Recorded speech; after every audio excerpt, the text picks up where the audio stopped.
আসসালামু আলাইকুম। দেশ বিদেশ টিভি থেকে হোসেন বলছি। আমার চ্যানেলে সবাইকে স্বাগত। আওয়ামী বিরোধী যারা আছেন তারা এখন অনেকেই দাবি করছেন যে আওয়ামী লীগ নাই, আওয়ামী লীগ হয়ে গেছে অনলাইন ভিত্তিক সংগঠন। কিন্তু নাই, তারপরে আওয়ামী লীগকে নিয়ে তাদের খুবই ভয়। অনেকেই আতঙ্কিত যে আওয়ামী লীগ কখন চলে আসে। এখন শেখ হাসিনা আওয়ামী লীগ নেত্রী, তিনিও বারবার বলছেন যে তিনি আসতেছেন, এসে বিচার করবেন, ইউনূসের বিচার, আরো যারা অপরাধ করছেন তাদের বিচার। এখন তারা কখন আসবেন? এখন কেউ কেউ বলছেন যে 5 আগস্ট 2024 আওয়ামী লীগের ক্ষমতা চলে গিয়েছিল, আবার 5 আগস্ট 2025 তারা ফিরে আসবে। এখন যখন ক্ষমতা হারিয়েছেন, যেদিন ক্ষমতা হারিয়েছেন, একই দিবসে পরবর্তী বছরে আবার ক্ষমতায় আসার রেকর্ড, ইতিহাস নাই বললেই চলে। এখন আওয়ামী লীগ কি সেই রেকর্ড তৈরি করতে পারবে? কেউ কেউ বলতেছেন যে এটা হচ্ছে আওয়ামী লীগের স্ট্যান্ডার্ড, মানে ভয় দেখানো। আবার কেউ কেউ আওয়ামী লীগের এই ঘোষণাকে মানে উড়িয়ে দিতে চান না। কারণ এটার পিছনের কারণ হলো যে সরকারের নাগের ডগায় দেখা গেছে কয়েকদিন আগে বসুন্ধরায় কনভেনশন হলে 400 লোকের সমাবেশ জমায়েত করে সেখানে ট্রেনিং দিয়েছেন এক মেজর, এবং এতে সরকারের একদম টনক নড়ে বসছে। এখন সবাই জানে আওয়ামী লীগ ক্ষমতায় ফেরার জন্য একদম মরিয়া,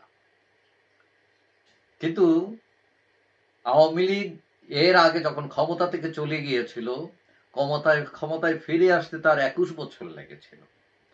এখন 1 বছরের মধ্যে সে এখন ফিরতে পারবে কিনা, এটা সম্ভাবনা কতটুকু, এই প্রশ্নের উত্তরে বলা যায় এটার সম্ভাবনা খুবই ক্ষীণ। এখন শেখ হাসিনার নামে 300-র উপরে মামলা, এবং আওয়ামী লীগে নেতাকর্মীরা খুবই বিপাকে আছেন। এখন আওয়ামী লীগ সবচেয়ে বেশি বিপাকে পড়েছে যে আওয়ামী লীগের বিরুদ্ধে যে মানবতা বিরোধী অভিযোগ, হত্যা, গুম, খুনের অভিযোগ, এইটাকে সাপোর্ট করে বসছে জাতিসংঘ।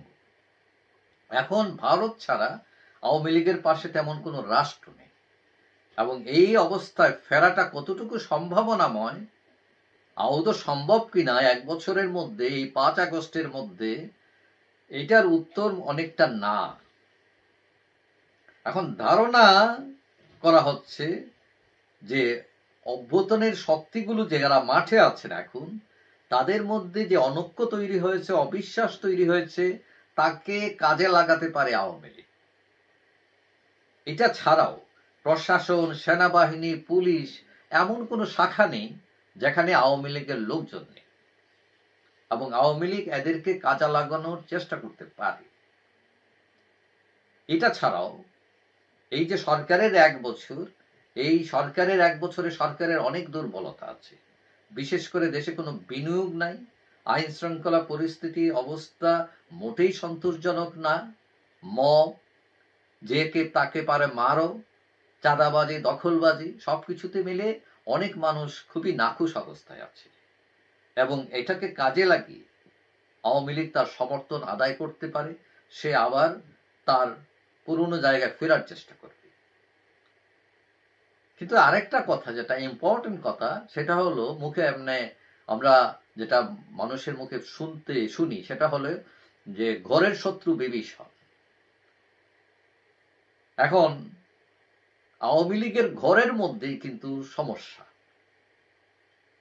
আওয়ামী লীগের নেতাকর্মীদের মধ্যে অনৈক্য, অসন্তোষ দানা বাঁধছে। দলে কোনো সংস্কার নেই, পুরনো বিতর্কিত বস্তা পচা নেতারা এখনো খবরদারি করে, বিপদরা পড়া কর্মীদের কোনো খোঁজ খবর নেয় না।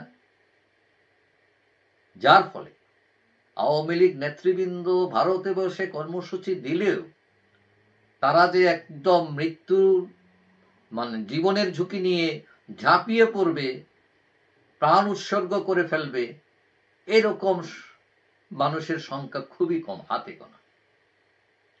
সুতরাং 5 আগস্ট ডাক দিলেই আওয়ামী লীগ বিপ্লব করে ফেলবে এবং এই সরকারকে হটিয়ে ক্ষমতা দখল করে বসবে, এইটা ভাবাটা অনেকটাই ফ্যান্টাসি, বাস্তবের সাথে এটা যায় না।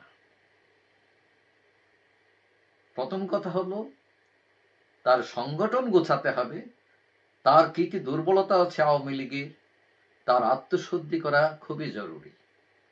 তারপর তার যে উন্নয়ন কর্মকাণ্ড সে 15 বছরে করে, সেইগুলো নিয়ে জনগণের কাছে তার যাওয়া এবং ভুলগুলোর জন্য অনুতপ্ত হওয়া, এবং এই প্রক্রিয়ায় গেলে আওয়ামী লীগ দাঁড়াতেও বেশি সময় লাগবে না। কিন্তু আওয়ামী লীগের নেতৃত্ব এখনো উদ্দেশ্যহীন, এখনো আওয়ামী লীগ একটা ট্রমার মধ্যে আছে। এইখান থেকে না বেরোতে পারলে 5 আগস্ট 2025 কেন, 5 আগস্ট 2030ও ক্ষমতায় যেতে পারে কিনা সেটাও সন্দেহ আছে। যাই হোক, সবাই ভালো থাকবেন। আশা করি দেখা হবে অন্য কোনো ভিডিওতে ইনশাআল্লাহ। আল্লাহ।